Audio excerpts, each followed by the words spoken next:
Hello and good evening. Welcome to the Spiritual Speakeasy, where the bar is always open and the spirits are always served. Tonight I have a very, very special guest. I met him. We were just discussing how long it's been. About a year ago, I guess this early summer.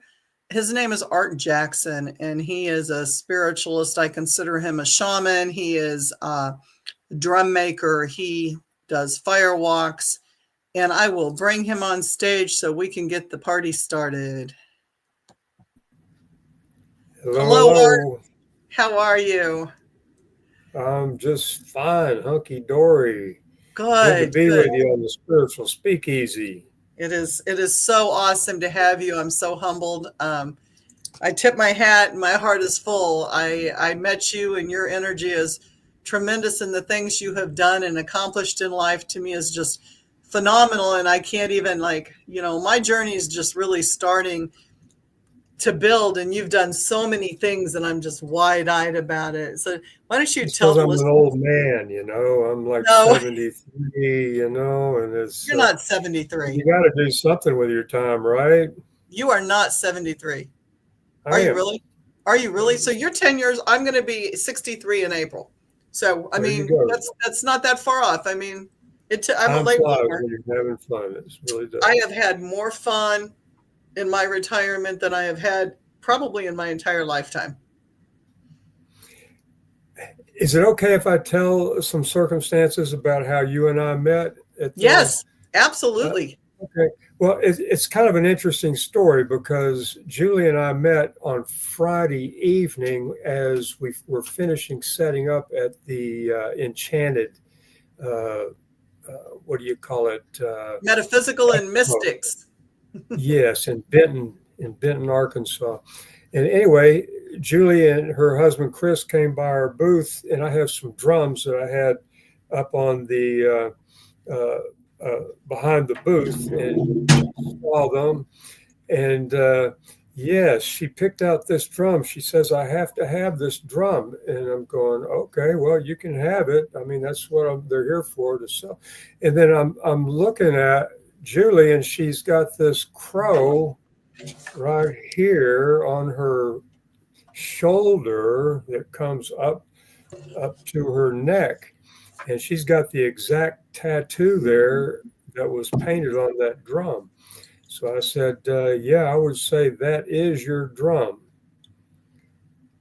So then she's looking at the other drums, and she picks up another one and says, "Oh, I got to have this one." I said, And I had "Well, paid for the crow first. I started to walk away, and then that other one was hanging there, and I was like, "What?" so I pay, yeah, I pay attention to synchronicities. Synchronicities is kind of what I live for. When I have a synchronicity happen with something, then that's spirit's way of saying pay attention. So I think Julie and I were meant to be connected.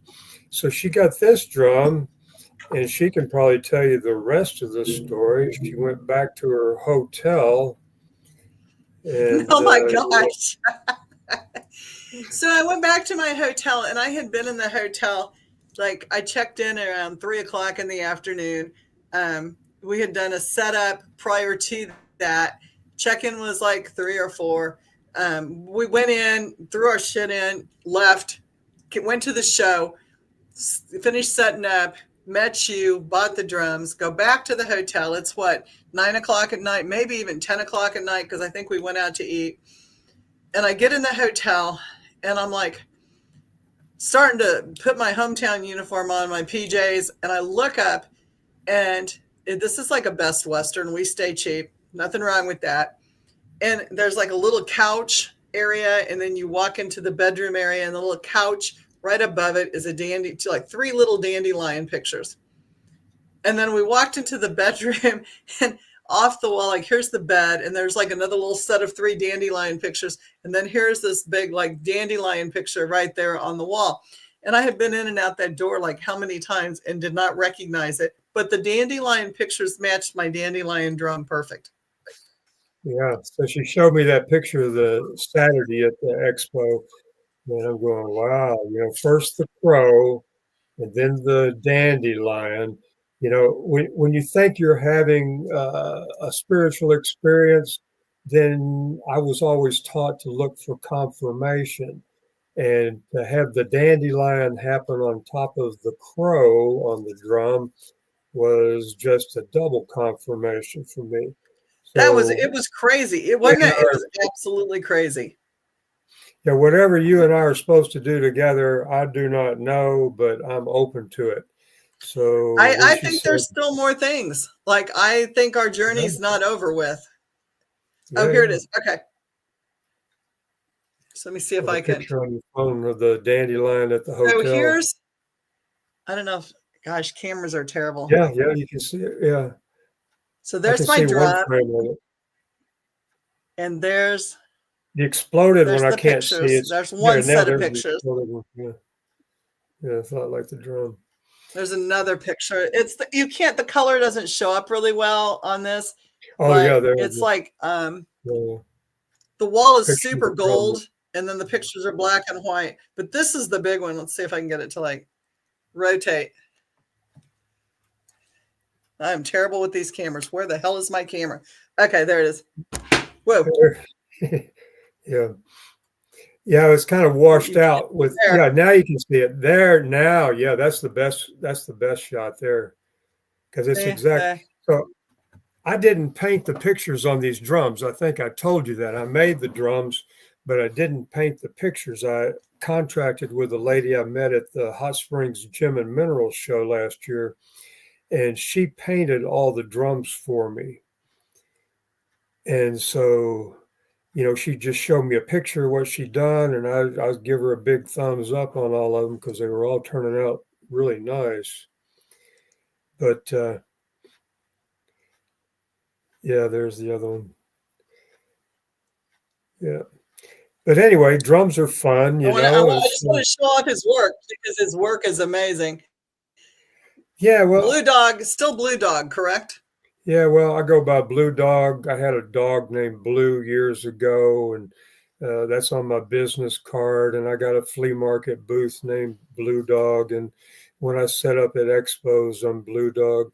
But yeah, yeah, Blue joined the rodeo. He kind of got one upped as the alpha dog because we got a bull mastiff, and we were living in Texas, and the trail ride would Oh no. come by our place on the way to the Houston rodeo, and I was at a sweat lodge at my friend Mary Thunder's place.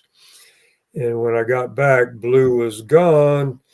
And the next year, I saw a picture of the trail ride coming through, and I saw him jumping into a cowboy's covered wagon. He was uniquely Oh, what? marked.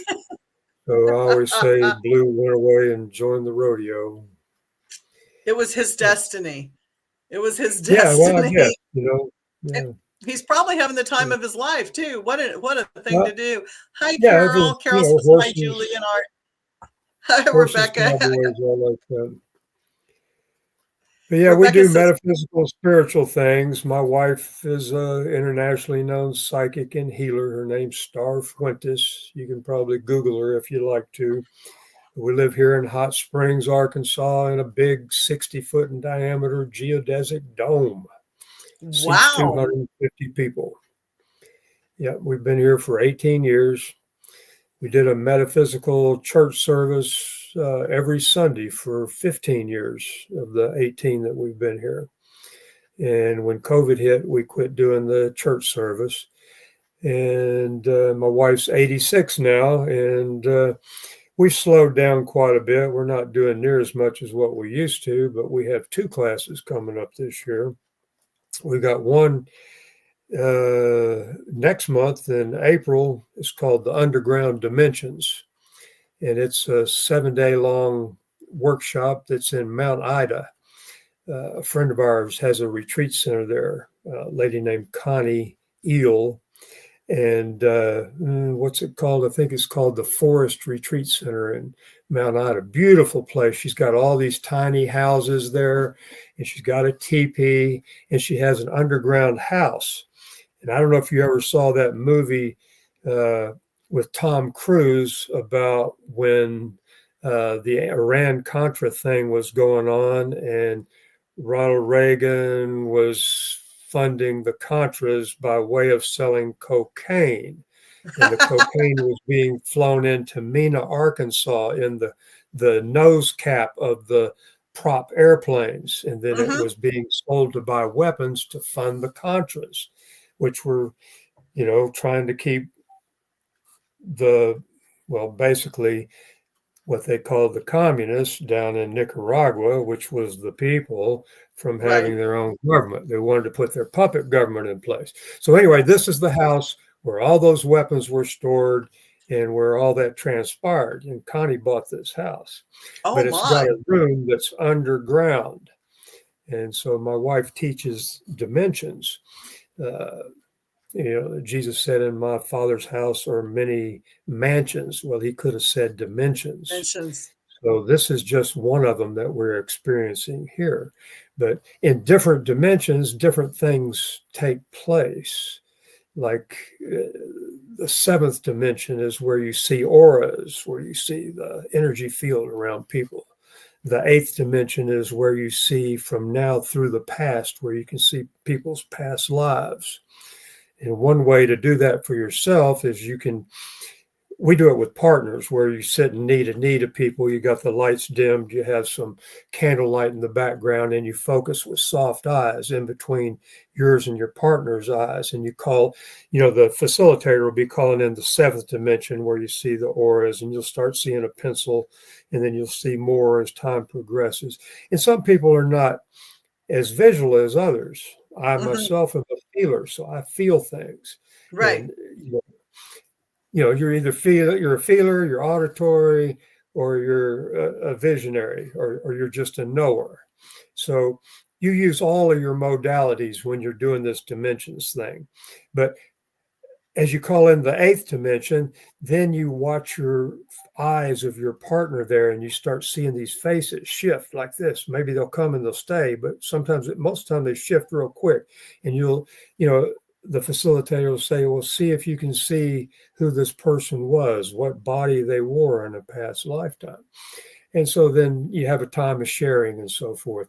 But anyway, this is more of an advanced class of people that have already done this dimensions class before, which dimensions class is only an evening class, doesn't take very long. But this is a week long of dealing with what my wife calls the underground dimensions. How interesting. It'll be catered with. Yeah. That's things I've never heard of before. Like I'm not learned in that type of thing.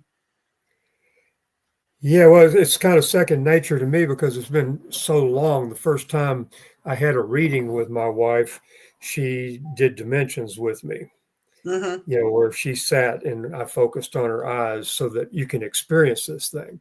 And we usually would use the dimensions class when we travel, and we did classes all around the country. And we had a promoter in different places, say like New Orleans, Springfield, Missouri, New York City. Anywhere we were going, we had a promoter, and we do the dimensions class first because it's phenomenal and everybody gets to experience something. And then when they do that, then we'd have the promoter back there signing people up for the rest of the evening classes. And then we do a day long or a weekend long on the weekend, and then she would do readings during the day. Now, when she does, what kind? I'm sorry. What kind of readings does she do? Is she tarot or psychic or? Yeah, she doesn't use cards. She has cards. If people want that, she'll do it. But, she just kind of puts it on automatic pilot, I saw you doing the readings there. Yeah, I do both. Your energy reminded me a lot of Starr's energy doing the readings, You had people lined up, I don't know if you had a sign-up sheet, but you were by far the busiest person at that spiritual expo doing readings. I think I was. I know I was wiped out. Wiped out. And the bones for me are it's a tool. Like I'm probably like Starr. I haven't met her, but I can walk through, and if somebody, and names are triggers for me. If somebody tells me their birth name, I can go through and see snippets of their whole life. Like the tragedies, the things. I see a lot of abuse in people. I see a lot of trauma. That's like the first thing that comes to me, my guides, because trauma to me causes a lot of the monsters that we make for ourselves and a lot of the negative energy. And so There I'm you immediately go. shown the trauma. There And it's you like, go. okay, this happened to you then, and this happened. And people will go, no, no, no, that didn't happen to me. My parents were so cool. And then it comes out, well, my dad yelled a lot. Well, he threw things. Well, he did this, and or my mom or whatever. And then it starts coming out. And it's like, yeah, yeah. Well, You just thought there's that was so cool. many blocks that children put Yep. up to protect Sure. themselves, to shield themselves. And then they make Absolutely. up stories so that it's all right. And then they Sure. give them excuses because the parents are these powerful people that you've got no control over. They're the ones feeding you. They're the ones, clothing you. They're the ones you're looking up to. So you can't, I mean, a lot of that filters through therapy or through, when you have realizations later on in Right. life and compare notes to other people. Luckily, I had a very good childhood. My parents were, they all make mistakes. I mean, they're Oh, learning as, sure. you know, the first time they ever had kids. I was the oldest one, so they probably made the most mistakes with me. They But loosened up their reins after you because that's what no happens kidding. too. No kidding. I was in bed at 7 o'clock at night on school nights. My brother Jerry, who was the third in line, he's staying up at 11 o'clock watching TV with the folks. But, Yeah, a lot changes. I know. I had 7 years between my first and second. Man, I was rigid with my first one. I was probably still rigid with my second one, but not near as much. And I too had very loving parents. Like I was very, very lucky. I don't use the word luck very often. I was very gifted by the fact that I had two beautiful parents who loved me more than they loved anything. And my that, wife, on the other hand, was sexually abused from a young age. She was starved as a kid. She would go eat out of the dumpster. She was in downtown Detroit, oh my and gosh. so she's an authority on getting over sexual abuse because she Hmm. experienced it firsthand. But and I was trained as a psychologist. I was trained as a school psychologist, and I never had the job that I needed the degree for. I worked with juvenile delinquents right out of college at a wilderness camp. So we built our own trees out of pine, and we'd make plans, and we'd skin the tree, and it was ideal for the way I viewed education because education was included in the environment. Kid says, "Oh, there's a creek. I wonder where it goes." I said, "Oh, okay. We'll Well, follow it. let's put on the plans that we take a hike and follow that creek." So we draw up plans in our weekly plans, and then okay, we take a hike. Oh, it goes into the Natchez River. Some kid goes, "I wonder where the river goes." Well, do you really want to know? Yeah, everybody wants to know. So okay, now we got to plan a trip down the river. So you drop all the plans, you have conferences with the group coordinator, and maybe 3 months later, you're on a canoe trip for a week going down That's the river. awesome. How, Yeah, but I mean, how cool is that for kids that are going through hard times yeah, to yeah. learn to experience nature and trust Uh, themselves and yeah. other people? And for the counselors. I mean, Yeah. Oh, yeah, yeah. years later, I was telling a teacher of mine about this at a meditation group that I attended, and his name was Joel Glick. And anyway, he goes, I'm telling him about all this therapy that we were doing, and then how cool it was and all this. And he goes, "You know what, Art? Those places are for the counselors anyway." Well, I worked mental health for probably half my nursing career, forensic mental health, lockdown, children's, adults, teenagers, the whole nine yards. And I think the counselors and the nurses and the people there, a lot of us had as many issues going in as the kids did and the adults did for real. Oh, I had a great yeah, yeah. childhood, but I mean, I'm not going to make any bones about it. I fucked some shit up when I was a teenager and an adult. I took some paths. I saw some things. Yeah. That's okay And that was though. 3 years of doing that. And I'd work for a year, and then I'd take off for 6 months and do something else, and I'd come back and do it for another year. So I did it for 3 years. And at the end of it, I was the assistant director of it.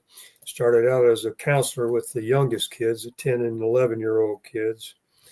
And, they were all messed up. I mean, the kids, and some of them were messed up because of the overlay that adults had put on what they'd done. I had one kid, Ricky, who was probably the best kid there, and he'd killed his father, shot his father in the head with a .22 because he was abusing his mother and he couldn't take it anymore. So he took it into his own hands and shot him in the head while he was asleep. I mean, you hate to say good for Ricky, but good for Ricky. That's but, I mean, he did what he had to do. But the whole guilt that a lot of people put on him, and the whole guilt he felt on his own for for having done that, and another boy was burned over 80% of his body, is a black boy, and where his parents would pour scalding water over him to punish him, And, so these kids had a lot of emotions, and you got 10 of them together in a wilderness setting. Woo! And if you don't keep them busy, they start picking on one another. And then you got problems, and you got to talk them out because you can't go to lunch. You can't go build your tent. You can't do anything if somebody's mad at somebody, because it'll flare up again. But a good part of the therapy was keeping them occupied, keeping them building things, keeping them, having successes, just little successes. But I learned a lot from that, a whole lot. And people would say, "Oh, you got a master's degree in psychology. I bet that really helped you." I said, only 2 classes helped. And one was behavior modification, because you could manipulate things to make it look like natural consequences. So, if y'all are having to fight on the way to lunch, you got to stop and talk it out. Consequently, you miss lunch. So the next time everybody's going, you better not fight now on the way to lunch because we're hungry, Right, so right. Smooths things up. And the other was wrestling, because if you restrain the kid, you hold on to him, then you document it at the end of the evening, and you're cool. If you ever hit a kid, you're fired. Oh, well, sure. They don't like that. Do you catch yourself reliving those moments? Did it traumatize you in any way dealing with those kids? No, but I remember being my father. At one point, one late night, 12 o'clock, they wouldn't settle down. They're running up and down the trails. They had axes, they had knives, they had everything. And you got 10-year-old boys, and you got 13 and 14, then you got 15 and 16-year-old boys. So, if they run away, and, these are emotionally disturbed kids, they run away, they got access to knives, and, this is out in the Davy Crockett National Forest in East Texas. They get a hold of some hunter's gun, or they get a hold of some hunter's Jeep or whatever. So, you kind of had to be on guard. But anyway, my young boys were raising Cain, raising hell, ruckus, whatever you want to call it. And I was trying to settle them down, and I'm yelling at them, trying to get them to settle down. And, they're dispersed. They're running around. I think I had a co-counselor with me, but he was a newbie, and he didn't really know how to help much. And so I heard myself, and I was my father. There's no ifs, ands, or buts about it. I was my father, and I rebelled against my father. My father and I were diametrically opposed on a lot of philosophy and so forth. So I realized that I had internalized my father, and that authority figure was me at that point. And that was a heck of a realization to come to at that time. But, absolutely. Yeah. A lot of knowledge. So you've gone from there. You talked about doing the dimensional studies. You've also done firewalking. Yeah, that was. How did you get into that? We were doing a class called Divine Intervention. My wife tells me, and I knew I'd heard she'd done similar things in private tutorings and readings and so forth, but she's a healer, hands-on healer, and her specialty is cancer. And when she was 18 in Ann Arbor, Michigan, going to college, there was a boy there that had a brain tumor. And they were having a party for him, and he was going to have surgery supposedly in the next couple of days. Anyway, she put his hand on him and she was very empathetic toward him. And when she did, a tumor rolled out on the floor. A squishy thing rolled out on the floor. She jumped up and dropped her drink, and he jumped up, and they're both screaming at the same time, simultaneously. And she ran out the door, and she wanted nothing to do with any kind of healing ever again because it freaked her out. But years later, she started realizing how to channel this energy and how to do this. So she tells me we're going to do this class called Divine Intervention, and we're going to charge $6,401 for it for a month. Woo! For a month. And initially it was one weekend a month for a year. So, I pick them up at the airport, people coming in from New York, people coming in from Germany. There were 22 people that started out on that class. So we did a firewalk for these people, and we hired somebody to do it, a guy named John Mazel out of Galveston, Texas. And he had studied under Tony Robbins and Tolly Burkin. Tolly Burkin was the one that brought it to this country. One of the ones. There's another lady, I forget her name. But anyway, we did a firewalk there. That was my first firewalk in 1996, I think, 95 or 96. And then the next year we did that class again, and interesting class because we had a guy there that was videotaped. Every time we're healing, we had people coming in for healings all the time, and they all had cancer. And so we had this guy from New York City named Naldo who wore a pyramid on his head. We called him Old Pyramid Head because he had this metal pyramid he kept on his head because he thought it focused the energy. That's, and pyramids do focus and preserve Sure energy. they do. But he wore it, and he wore it to the airport. Anyway, that's neither here nor there. That's just an aside. But he would videotape everything. And so, you'd have a lot of tape where nothing's happening. People got, we got, 10, 12 people with their hands on a person laying on a massage table. And the technique has to do with a particular dimension, the 52nd dimension, and a particular hertz. So, anyway, you learn how to run that, but he videotaped it, and then stuff started happening. Nothing happened for the first 3 months, and people be flying in. I pick them up at the airport. When's it going to happen, Art? Tell me, when's it going to happen? And I said, all I can tell you is from my background, I come from a meditation background. I come from Paramahansa Yogananda, Autobiography of a Yogi Guy. I studied his lessons for 2 years. I got one every 2 weeks. And what Yogananda said, he said, the road to the infinite is not a circus. True. If you're looking for phenomena just for phenomena's sake, you're going to be very disappointed because it's not going to happen. A long way. Your head's got to be in the right place. So we had medical doctor, we had nurses, we had a nurse, we had the head for Touch for Health, we had a Reiki teacher who done, a lot of Reiki. She'd done a lot of Reiki teaching, and we had all kinds of people that wanted to learn this technique from my wife. We had, as a guest teacher, we had a Philippine psychic surgeon come in to show their way they do it, and everybody wanted to be the first to do it, right? Big feather in your cap, be the first to have a tumor drop. Well, Naldo's daughter, who was 18 at the time, and he'd given her the class as a graduation present. She was the first one to experience having a tumor drop out of a person. And we had a DVD that we compiled all of this VHS because there wasn't DVD back then. It was all VHS, and we compiled it. We put it on our DVD, and we used it. It was like we put a 20-minute thing together of all these different tumors and, showing the technique, describing it and so forth that we'd use for a promo in doing this class in consequent years.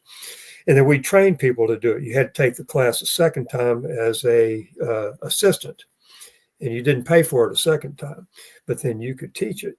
And so now around the world, there's probably, probably 30, 40 people teaching it. Wow. And, among other things. I need to learn this. Oh, but we were talking about firewalk. So But I we still need to had learn somebody do this. the firewalk. No, So I need to after learn a this. while, I'd go back. I need to learn this. I so we so had need.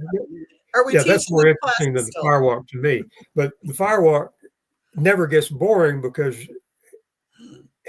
the flip side of fear is excitement. If you can walk on fire and not get burned, what other things did you think you could not do that you really can do?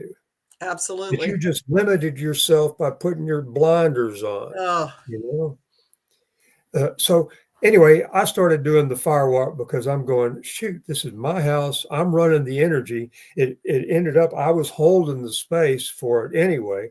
So I started doing them myself and did that. And then it's been my ticket to travel. I've been to Germany a couple of times. I've done them in Spain probably 10 times, in Ibiza and Lanzarote, Canary Islands.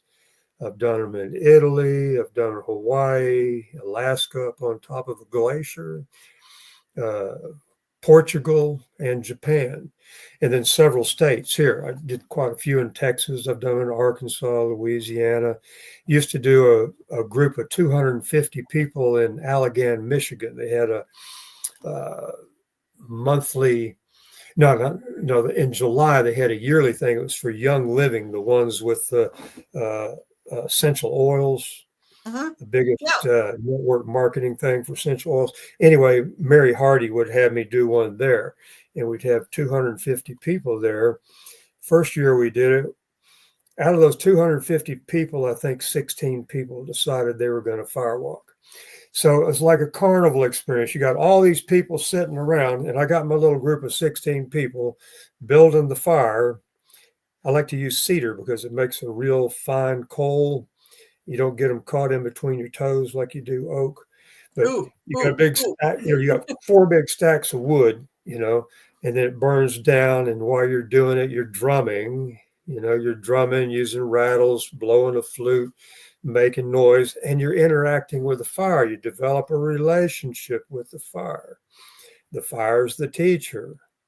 I'm the facilitator. Fire does not care, does not know how many times you fired walk, once or 100 times makes no difference. You still got to check in with yourself. You got to be focused. It's all about focus and not being distracted. Several things you don't want to do. You don't want to be drunk. You don't want to be Oh, stoned. You don't oh want to God, be no, mad at anybody. You no. don't want to be in your ego. You don't want to think about how you're looking on camera. You got to be focused. When you're standing in front of a red hot, glowing bed of coals, you get connected to whatever you perceive your higher source to be. You get real connected.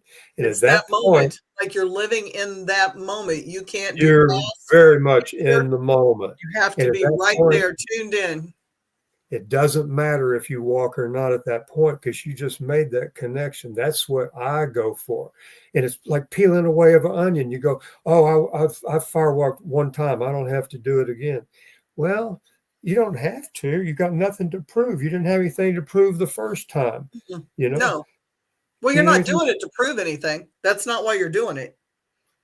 but you'd be surprised. You'd be surprised as many times as I've done it, I've made lots of mistakes. You think, okay, yeah, I'm teaching this stuff. But when you're teaching it, you're distracted because you got all these people Mm-hmm. to pay attention to. And what you do as a facilitator is you eliminate variables. You want to eliminate, you got your rakes, you got your hose out there. You're mindful of any wind that may be there, anything coming up. You're watching the people. You're seeing if there's negativity, you kind of got to nip it in the bud because it'll catch on to the rest of your group, especially if they haven't ever Right. firewalked before. Well, like you said, you're holding space.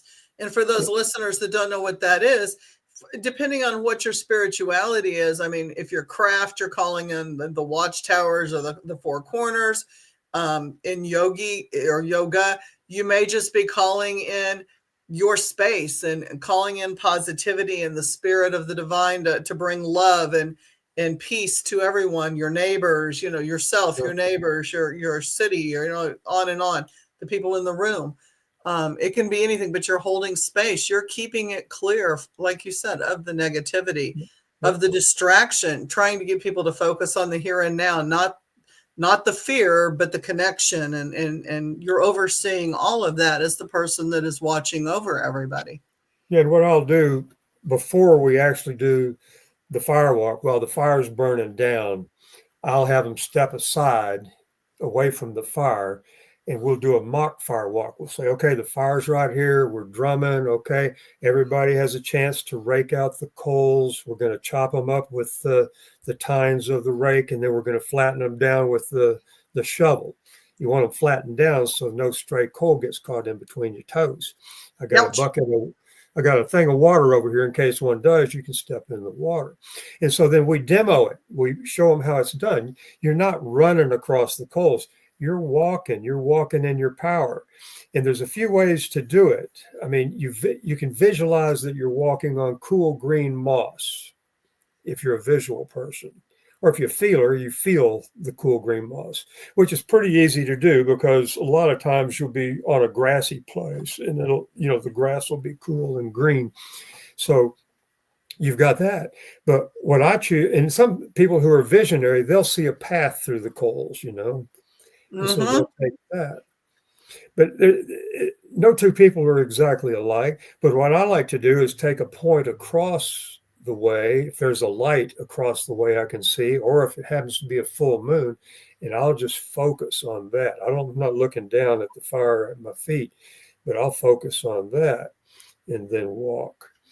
But people say, how do you know when to walk? And I'll say, well, for me, it's like, how do you not walk? The energy's so high right now. You're going to waste this good fire. You're going to waste this good opportunity when the energy, I mean, you have to do something because the energy is so friggin' high. And oh yeah, I can imagine the vibration is so elevated and everything is just and you talk amplified. about bringing a collection of people together to make them a group.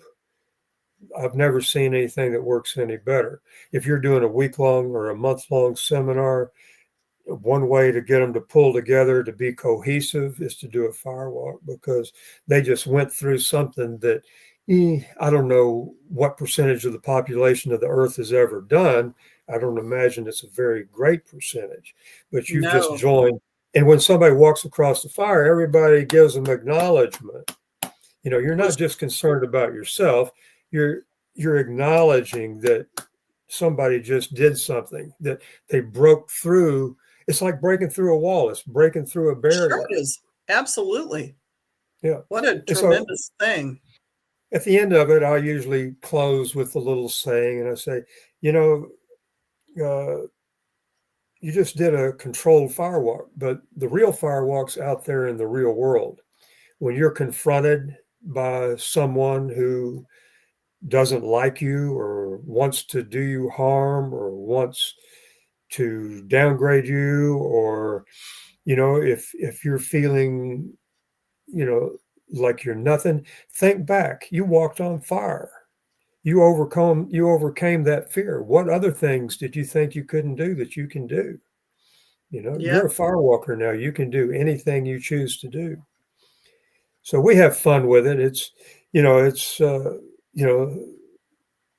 I like to keep it light, and for me, I don't want the center of attention to be on me. Of course, we all like the limelight as teachers, I mean, sure, a certain amount of it, but end all and be all, you want to empower the people that you're teaching. You want them to get turned on to their own power. Absolutely. Like my teacher Red Eagle said, once I get you to have your own connection to your own higher source, your own higher self, then you don't need me anymore. You really don't need me anymore because you got your own connection. Mm-hmm. Mm-hmm. It's good to have reinforcement, to meet in a group, and it's good to have somebody who's already walked the path ahead of you, i.e. a guru, although spell it out, Guru. You're the only guru you will ever have. Yes, yes. But it's it's your own power. And so many people are so willing to give away their own Oh, power. well, Sure, so you many want people to get, don't know they have power. How many yeah, people don't even understand? Like, that's part of my reading. One of the things that I say, and guys, I'm watching your comments, and I promise you I'm going to catch up on them. Um, when I do readings, I do hoodoo type bone readings, and there's a key in there. And I'll tell people, look, the key is you've got the key. You just have to, you've always had the key. You just have to grab exactly. hold of it and use it. You've had the power all along to open a door, to open a door or to close a door or do whatever you need to Yeah, do. I yeah. just give you And permission to do it because you forgot that you were able to do you that. forgot you had permission, and Yeah, you forgot who you are. And that's yeah. what it is. It's all a remembering. And You know, that's it's what a I do with my remembering. readings. And that's why I tell people they're so darn harsh, is because I have to wake you up. My job is to wake you up and remind you of what you are supposed to be or what you started out being that you forgot. Yeah, yeah. You lost your way through the trauma or through whatever the monsters that you created that or someone else created that you blew into huge things. But our educational system has basically made us pretty lazy. You Yes. know, we're used to being hand-fed stuff. Okay, here, Oh my gosh. memorize this. This is going to be on your test at the end of the week. Instead of, okay, be creative. If you look out the window in school, you know, you're going to get labeled ADD or something, and they'll put you on Ritalin or whatever nowadays. But, uh, Or you you're know, autistic, which but, aren't we all? we, I mean, shit. so you gotta unlearn a lot of stuff that you learned, in order to get at your own higher understanding and stuff. Yes. And whatever method you use is particular to you. I get into a trance when I'm making these drums. That's why I do it. I don't do it. It's nice to sell one every once in a while, but it's what's so cool is that when I'm making a drum, I'll sage everything first. I sage myself, and it puts me in a certain state, a certain meditative state. And then I'll get up at 4 o'clock in the morning when nobody's up, and then I'll punch the hole. You soak the rawhide overnight to get it pliable, and I've already polyurethane the frame of the drum. But you punch the holes, and then you start pulling it. You lace it, and as you do it, you got to be aware. You got to be conscious of what the leather's doing, of how it's stretching, and if everything's even, and smoothing it out as you do it. And then you gotta it's called pulling a drum. And then you go around 3 or 4 times to get it tight. And then once you got it there, then you put it outside and let it in the shade and just let it cure. And then you've created something, and then that drum can channel that energy, not only the energy of the maker, but the energy of the drummer when you're doing it. And Oh you my can use gosh. those drums in a healing. You get them up in somebody's aura and beat around, go in their chakras, and I've get had on their some feet. shit jump. Let me tell you, on my table in my house, I have had some wild shit jump. I'm working on somebody and I'm holding space and I can't get it, and I can't, because I'm a Reiki master and I'm working with the energy, and and I'm one of the few in my area that I will work on what I hate the word. I hate the word. I just call it negative masses. Everybody wants to call everything demonic right now, right? Like, that's the whole thing. Everything's demonic. They'll give me Okay. more power than they deserve. Right, right. But the, Yeah. the little created monsters that we take on every day and they build up to be huge, I call them little glitchy thingies. And then, like, people make monsters out of them. Anyway, you're pulling this shit off of people because somebody got to somebody a week ago, and they've built it into something big, and really it had nothing to do with them, but they've stewed on it all week. I've been drumming trying to Yeah. get that stuff out of them, and you can just, like, all of a sudden you just kind of, like, the energy shifts and you, like, whoo, and the person will go, Yeah, you can feel when it releases, oh my gosh. Yeah. That you get dizzy, like the whole energy, just like there's a wave and then it's gone. It's crazy. That's so cool. I And love it. yeah, the healer gets a healing whenever the This healee baby, gets a healing. this baby, does it. Yeah. The other one is my cleanup. This one is the one that does it. It does it every time. It does it. And I love it.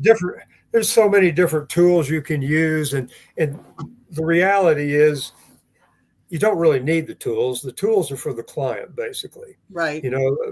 Because they want to feel something's happening, and whatever gets them to that place, well, great. Whatever you want to use. You want to use tuning forks, you use tuning forks. You want to use a crystal. I love crystals, but that's a whole nother podcast right there. Yeah, we'll do that. We'll do that too, because I put rocks on people. They'll be like out, and I've got copper divining rods, and they're pure copper, and they're wrapped in copper, and then what's threaded, they're turquoise that are threaded around the copper. So, and I work a lot with turquoise. It's just one of my favorite things. And I will start out. I have a weird pattern, and I don't know why I do this. Well, I do know why. My guide told me to do it. That's why I do it. But I'll turn like one of them will start with the divining rod, so the handle will go this way, and then it'll come, and then the other one will go this way, and it'll come down. And what happens every time something's released, and I have photographed this because I'm also a paranormal investigator. So I'll have cameras up, and I'm always watching like infrareds, like is there a heat signature that's coming off somebody, or I read the smoke as I blow the smoke and that kind of thing. Inevitably, every time there's a release and the person has never moved, my divining rods will completely cross into an X in the center of their solar plexus every single time. And I know that now. Like, I've learned that when I put them there on somebody that really needs it, they will cross when I'm done. Wow. That's a release. That's so And cool. I just found that out like a month ago. My spirit said, I know. Hey, you need to do this. Okay, always learning. Let me catch up on some comments real quick, because I've got a lot of them. Clear back to 910. Rebecca says, cool looking drums. I like drums like that. Very, very cool creative work. They do great work, Rebecca. If you need a drum, Blue Dog. Greg Koss says, sorry I'm late. Hi, Julie. Hi, Art. Greg, it's not 50-second meditation. It's the 50-second dimension. Correct? 50-second dimension. Yeah. Dimension. 50-second dimension is where the psychic surgery happens. Yep. Yeah. And our guides, like our spirit guides, we call in our spirit guides to give us the messages and talk to us. He also says, boy, that first step, referring to the fire walk that you were talking about, taking that very first step. Oh yeah, you want all your help there, Yeah, you do. Becky says, I continue to go through that each day and press on each day, trauma and stress. Hi, Julie. Hi, Art. So there we caught up. Sorry. Like we get in conversation and it's hard to just stop to do the comments, but I have to say too, if you're liking the podcast, smash the like button, join, subscribe, Supernatural Inc. Art, what do you have coming up? What you said, you referred to something. What do you have that people can? We're doing the UFO conference in Eureka Springs. Anybody ever been to that? Love Eureka Springs. Eureka Springs, beautiful little town, magical town. But the UFO show and conference there has been going on since, for 30, I think this is the 33rd annual or 34th. I'm not quite sure which. But Dolores Cannon was one of the founders of that. And I don't know if you're familiar with her or not, but she's from Arkansas. And she would do past life regressions and readings, and it had several books out. We had her, one of those divine intervention classes we had her as a guest speaker back in about 97 or so, 1997.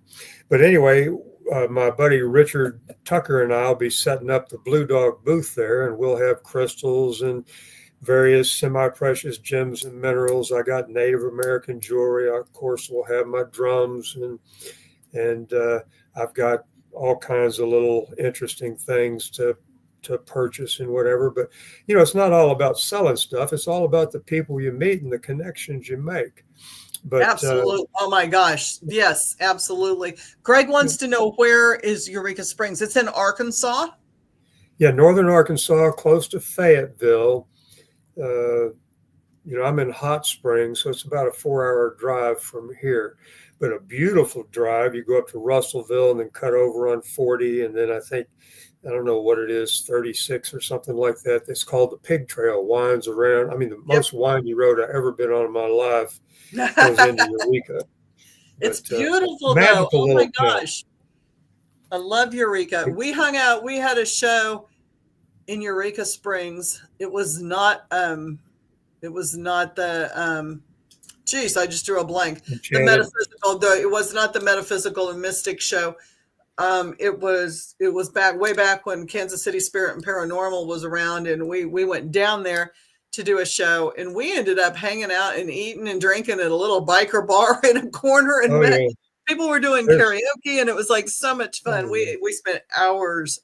We yeah, lost. there's a lot of nice restaurants there. The locals are really, really cool, and a lot of artsy, craftsy people there. It's a real artsy community and little shops all over. So when is that weekend that you're going to be there? That is, let's see, UFO is April 11th through the 13th at the end of the Ozarks. Okay. So at the end of the Ozarks, if you want to text that to me when we're Sure. done, DM that and I'll get it on the loop so people can see that. So that Yeah, is it's a an blast. I mean, if you like watching the Ancient Alien show on TV, if you've ever watched that, sometimes they had Von Donigan there a couple years ago, maybe about 3 or 4 years ago, the guy that wrote the Chariot of the Gods back in the early that would be 70s. cool. Yeah. Yeah, he was there, but they have a lot of speakers, and they're anything. I don't usually go see the speakers because I'm downstairs with the vendors. So Mm-hmm. what happens? It's a weird setup for the vendors because people don't come down until after the speakers are done with their class. But last year, one of the speakers was talking about Moldavite, and I happened to have a good stash of Moldavite. So as soon as he got through talking, there was a line about 10 people deep wanting to buy Moldavite, which was nice. But You speak about UFOs. I have a friend, Rupert Guy. I don't know if you've ever met him. I believe he's from I'm the not UK. He has settled down in the state of California, but he travels all over, tours all over the United States, doing talks and he's changed the name now because of the government. He used to call it a CE5 group, and I guess they came after him, and it's a whole it's a whole thing. You can't even you imagine, because you've probably been there, but there's a lot of paranoia, and the government starts watching you, and it's not a cool thing.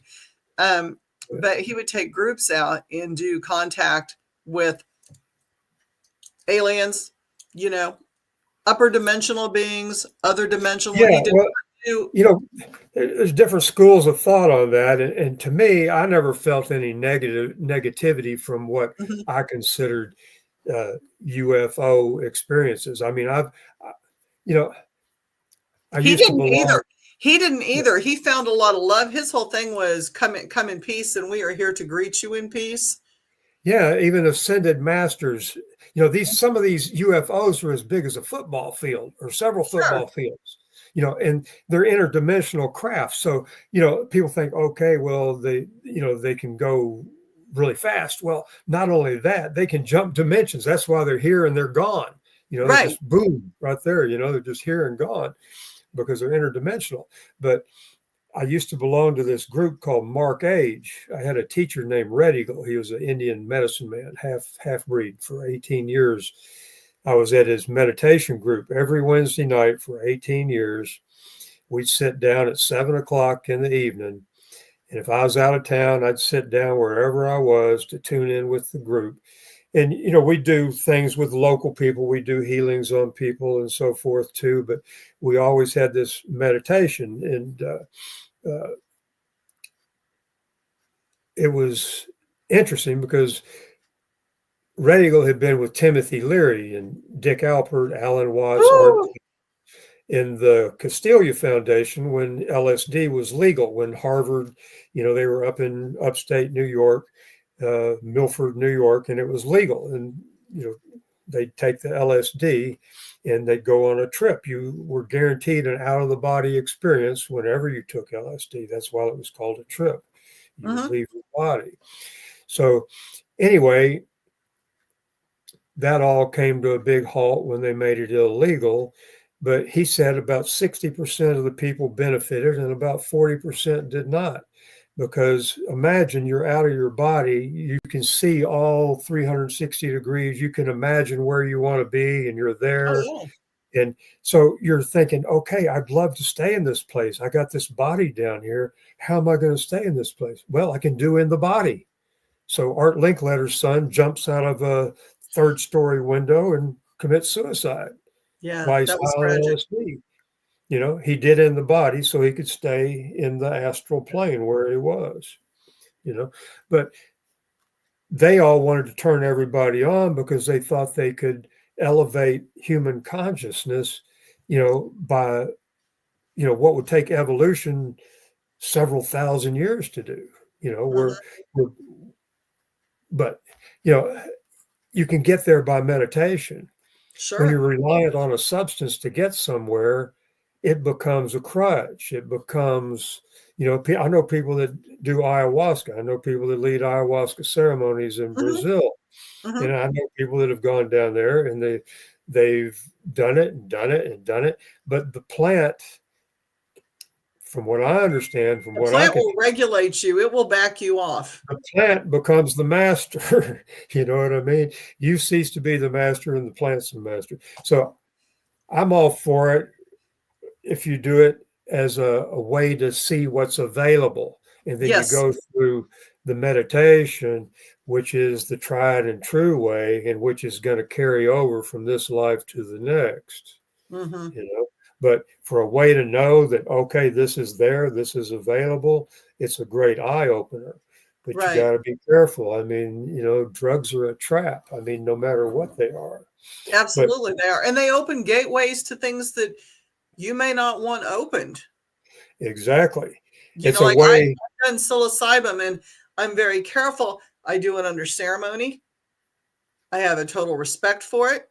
It's not done every day. It's not done every month. It's done when I feel like I need to tune in at a different frequency at a different time. But Yeah, then I go back and I have to process those and I meditate on that information that's and the I thing. I you mean, have to you you have become. to tie in. You can't just like trip, trip, trip, trip, trip, trip, trip, trip. I mean, No, you can. because then That's an option, but you that's get not so spiritually minded, you're no earthly good. right. Have you ever known anybody like that? They're so spiritually minded, they're no earthly good. They can't function on the earth plane anymore because they're too far out in space. Oh shit, Yeah, they've done lost it. They're floating. yeah, Major Tom exactly. to ground control. Yeah, Major Tom. But I have seen the mothership, and I've been, in where my soul's locked in and my body's down here, and I've talked to the ascended masters and learned some tremendous things, and then had to sit for 6-8 months To processing integrate, that because to whoa, digest.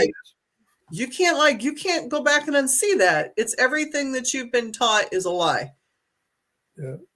Everything you've been taught is a lie, and then you have to process where do you start and where do you finish and Yeah, what but is you can real throw and what yourself off balance. They call it being off balance or losing your balance.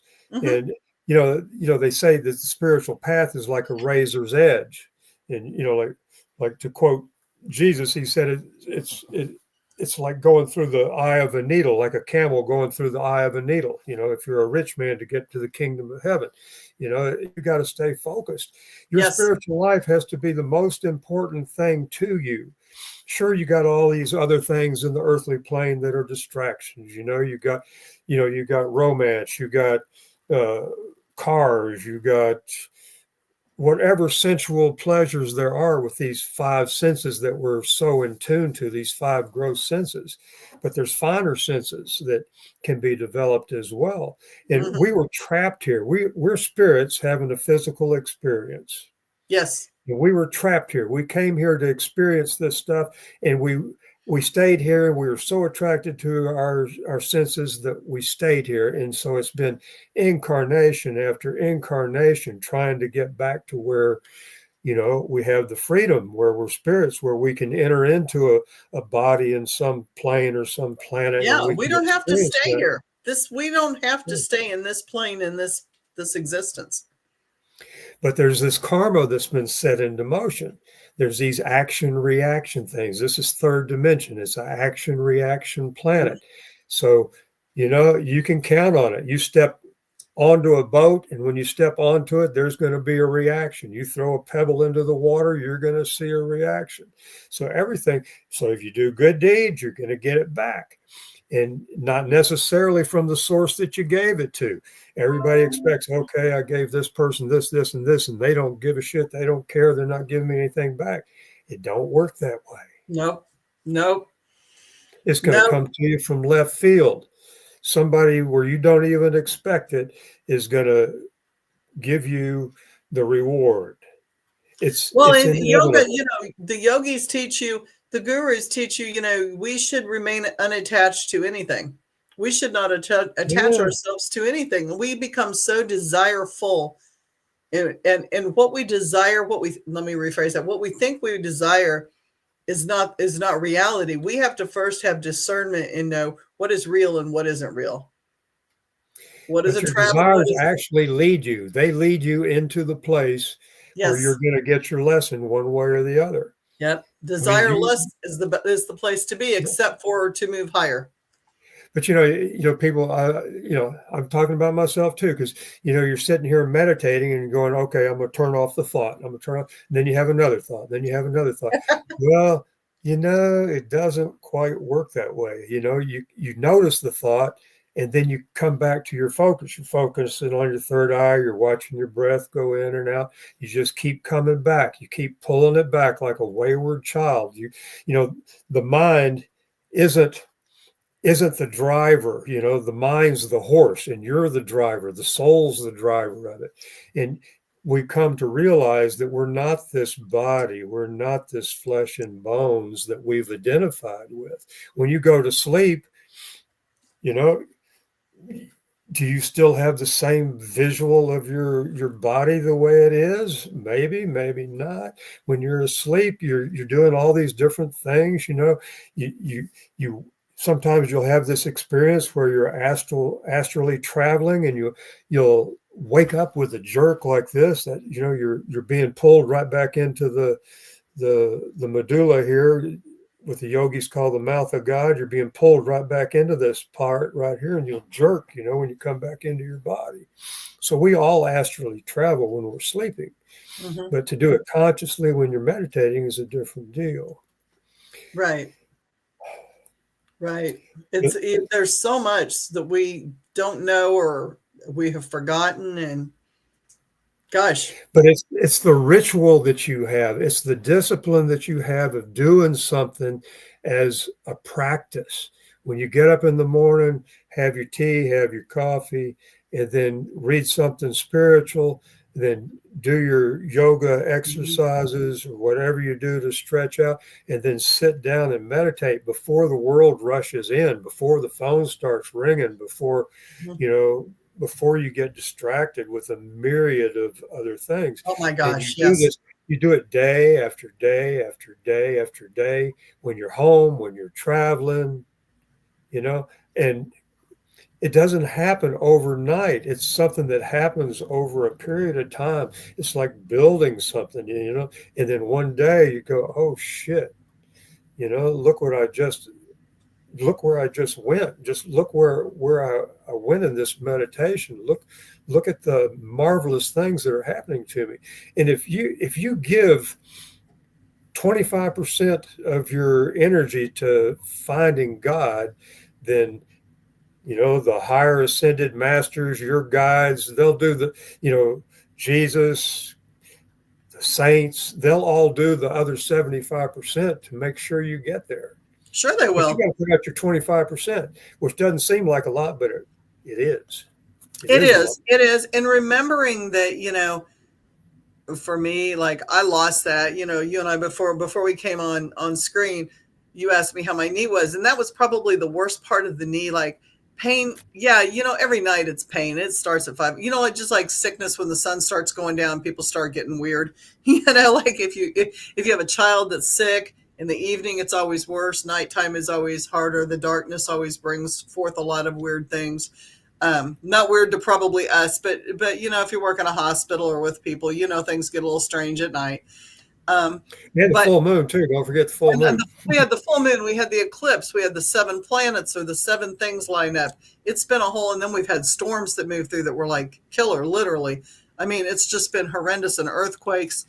I sat in that period and I lost myself. And I think that was the worst part, was like, I didn't have my routine. I was not in a good headspace. And like you said, drugs, medications, that shit will mess you up. It takes you to a whole nother plane, whole nother area. And the negative talk starts, and the negative start, it's there. It's that gateway to the negative. Yeah. You got to head it off. You got to, at that point. I didn't. I sat for 3 months in it, and I was in a dark place for 3 months, but I pulled out.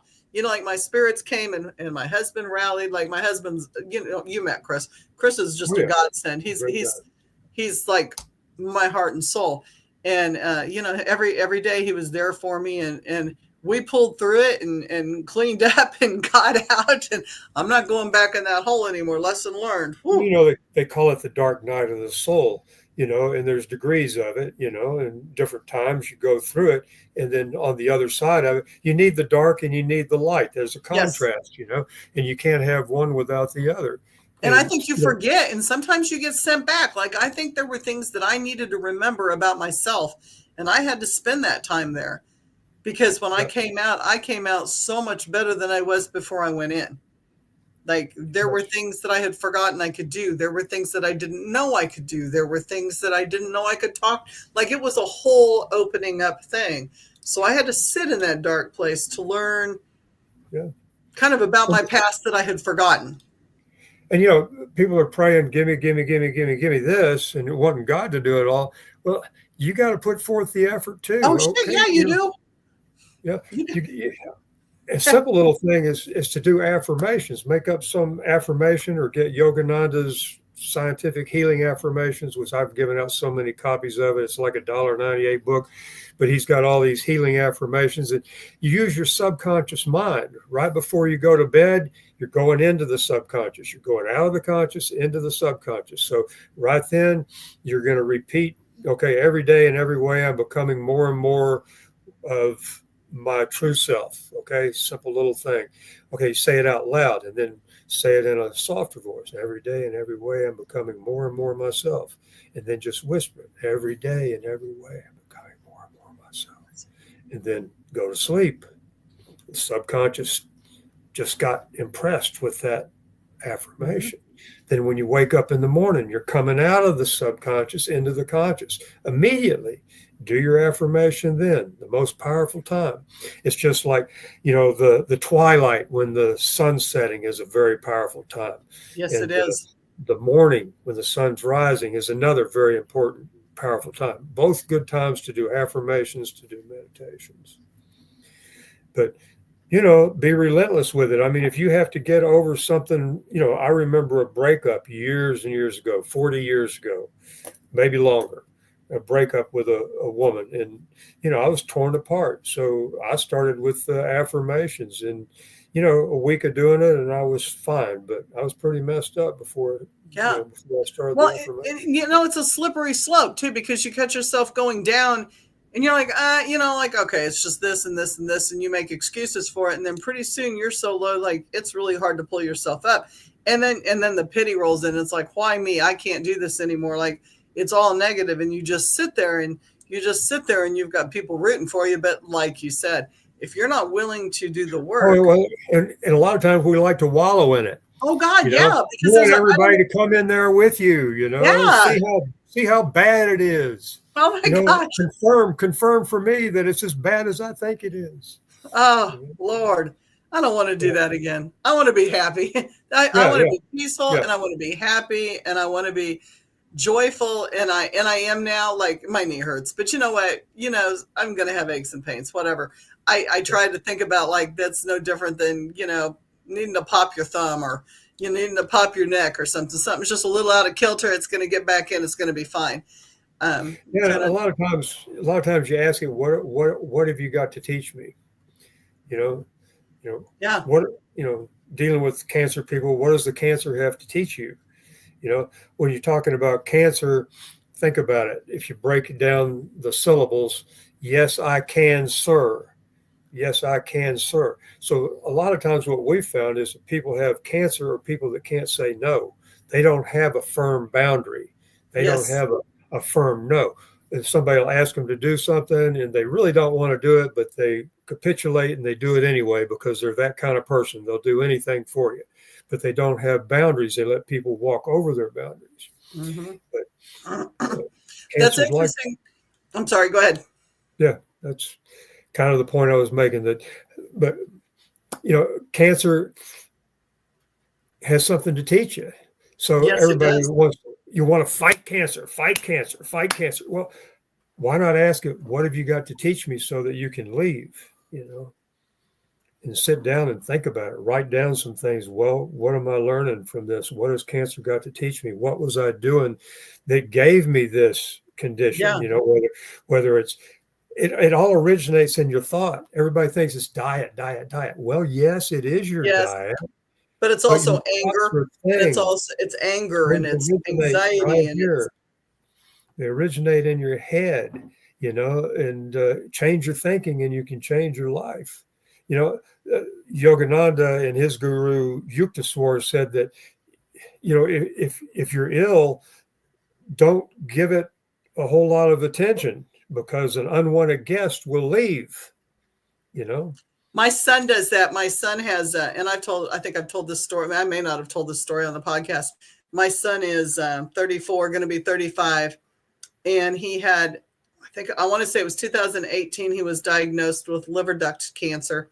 And it was end stage cirrhosis of the liver. And it was a very traumatic thing. He had what we thought was like a hernia in his solar plexus from construction. And he partied hard. That's all I'm going to say. He partied hard. He was young. He partied hard. Went to the doctor, had insurance, finally got insurance, and he was diagnosed with, we got a phone call and it was like, you have end stage cirrhosis of the liver. How hard have you been drugging and drinking? And he did. Not as hard as a lot of people. He did. That day he threw away cigarettes, alcohol, and any recreational drugs that he was doing. And they gave him 3 months to live.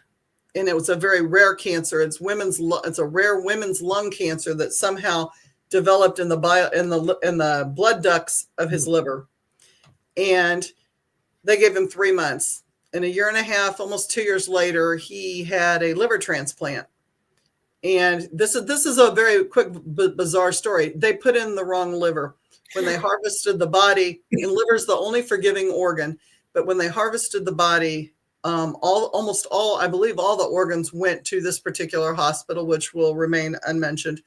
There was no secondary type and cross match done. It was done at the donating facility.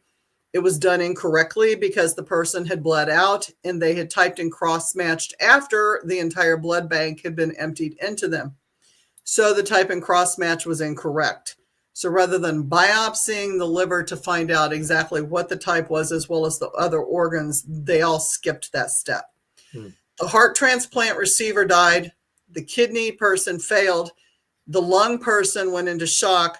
My son was the survivor. And he survived. We almost didn't survive. We had shock a couple times because they had to do plasmapheresis, which is where they pull like all the plasma out of your body and run a different person's plasma in, because it was the wrong liver. And he went into anaphylaxis once with that. So we had a lot of traumatic things that happened off and on with that. He now has cancer again in that particular organ. And they found out that it has to do with a fluke in one of his DNA strands. It was just a fracture. And when the DNA strand communicates, it tells the other part of the strand to make these cells. But it's kind of like a patch. It's receiving. So it's trying to patch the defect, and the defect happens to be to make these weird cancer cells in the ducts of the liver. So his spleen is 3 times larger than it should be. And he's got this cancer, and he's been on trial drugs. We just came off a trial drug in Houston, which was, I don't know, they said successful. It held its own. he is currently doing what he's doing. I'm gonna say it that way so that there's no interference from anyone else. He's doing what he's doing. He does jiu-jitsu. He competes. He does not talk about feeling bad. Even when he's feeling bad, it's I'm fine, I'm great, I'm healthy, I'm alive. It's mind over matter. He goes to the gym every day. If he doesn't work out because he's having one of those days, he at least gets on the mat and he stretches and he works with the other guys. Yeah. He refuses to use the word sick. Yeah. I think he's wise. He doesn't speak the word cancer. He doesn't. There are certain words that he will not use. We use crystal mats. We use a salt. I have a salt sweat room. We have the crystal mats and the crystal lights and the red light therapies. And we do a lot of things like that. But, comes off sugar, comes off seed sugar. oils. I was going to say no sugar. No sugar. He struggles with that one. Like if there's a pack everybody of chips, does. If there's Chips Ahoy around, he'll come to my house and he'll be like, "Mama, why do you have Chips Ahoy around?" Because I'm a Chips Ahoy and mega stuffed Oreo cookie junkie, and he'll steal some. But at his house, it's but even fruit juice, even orange juice, even carrot juice, you're looking at sugars, Absolutely. Doesn't do any seed oil. Doesn't do he has completely abolished seed oils from his house. Doesn't cook with that. He uses a lot of coconut oil and uses a lot of things like that, but it's mind over matter. Yeah. It's all in the thinking. Thank God I'm healed every day. Thank God I'm healed every day. And that's his mantra is I'm healed. What are you talking about? I'm healed. There you go. Because you're already there. Visualize yourself already there, And he does that with any injury that he comes up with. Yeah, it hurts, but we're not going to talk about the hurt. My knee is fine. My elbow's fine. My wrist is fine. I'm great. And we move on because if you give it attention and you speak it, then you've just drawn it in. Yeah. So it's mind over matter.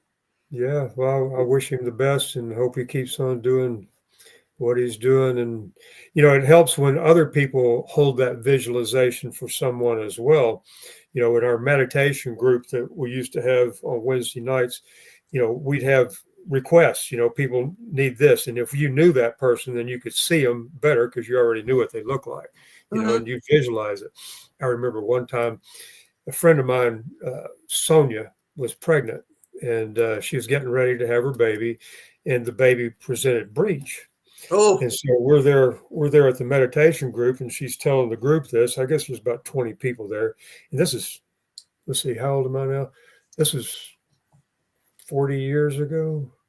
Yeah, something like that. Anyway, she's sitting there in the middle and she told us, and some of my teacher Red Eagle says, okay, we're all going to visualize that fetus there and we're all going to give it a push clockwise. We're visualize your hand on that baby's butt and we're going to give it a push clockwise. And so we're meditating, we go through our thing. We got Tibetan bells. We sing 3 ohms. We say the Lord's Prayer and we're off into the meditation. Well, the first part of the meditation is doing this visualization of giving this baby a push. And so I had to open my eyes. Sonia's a good friend of mine. She was my girlfriend at the time's best friend. So I open my eyes just to see what's going on, if there's any.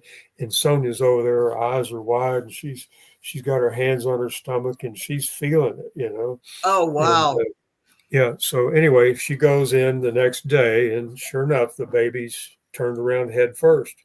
So the more power you got, and from what I understand, from channeled information, it didn't all happen 2,000 years ago when Jesus was here. We still got prophets alive today. Miracles are still happening today. Yes, they are.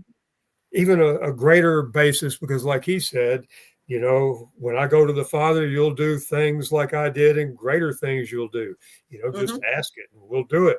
So anyway, supposedly through channeled information, I'm not sure who the channel was, but the time the earth glowed the best, the goldest, was when the astronauts were circling the moon and there was a malfunction with the spacecraft.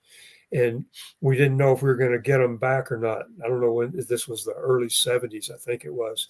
But so everybody in the world was praying for it. They were all praying that the astronauts would get back home. And it And showed up. supposedly from the higher beings that could see it, that the earth was glowing gold because of all these people. And the best time to do a spiritual thing is either Christmas or Easter or Ramadan or whenever you have all these people focusing with a spiritual intent. So if you want to make great spiritual progress, put a lot of effort in there before Christmas. Put a lot of effort there in Lent before Easter. That's That's true. why we have those things, but everybody's focusing their intent, their energy, because thoughts are things. And thoughts manifest. Exactly. Good and bad thoughts manifest. Yeah. This has been so wonderful and so enlightening. Thank you so much. We are 22 minutes over. I do this. No. It doesn't matter because it's, like there's nobody after me, which is why I chose this time, because oftentimes we get going and we just talk and talk. Art, my heart is full. Thank you so much for joining me. Well, mine too. And, I knew there was a special connection. And when you were in Conway, I thought about coming back up there to go. I'd just been there the week before, you were doing the Enchanted. I did the Bella Rustina antique show there, but, it didn't happen. But I'm sure our paths will cross again. We're going to be at Enchanted the 28th and 27th, 28th, and 29th, or 28th, 29th. It's that Friday, Saturday, and Sunday. Hi, Carol. Conway. Yeah, we're going to be in Conway this month. At the end of the month, that weekend. It's a meet and greet on Friday night, and then Saturday and Sunday, full on. Hit the floor running. Yeah, sounds good. And I do want a bass drum. I need a really big bass drum from you. If you hear the word try before something, it ain't going to happen. I'll be there, okay? Okay, I will. I look forward to it. And if you have a bass drum, bring it, because I'll buy it. Bass drum? A real low, like subsonic low. Well, all I have is these 18-inch in diameter ones, but I've got about 5 more to make. I'm going to start making them here again pretty soon as the weather's warming up. Yep. But I may have to order one that's a little bigger to get the bass sound that you're after. Yeah, I am finding out that I have so many people that need that shock or that low vibration released. And I'm just thinking subsonic, like that boom is going to do it. I may have to get my girl that paints for me. I may have to call her again and let her channel whatever she's going to channel onto the next set of drums, It's going to be amazing. It's going to be amazing. Blue Dog Drums.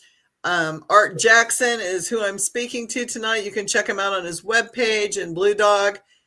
Oh, look.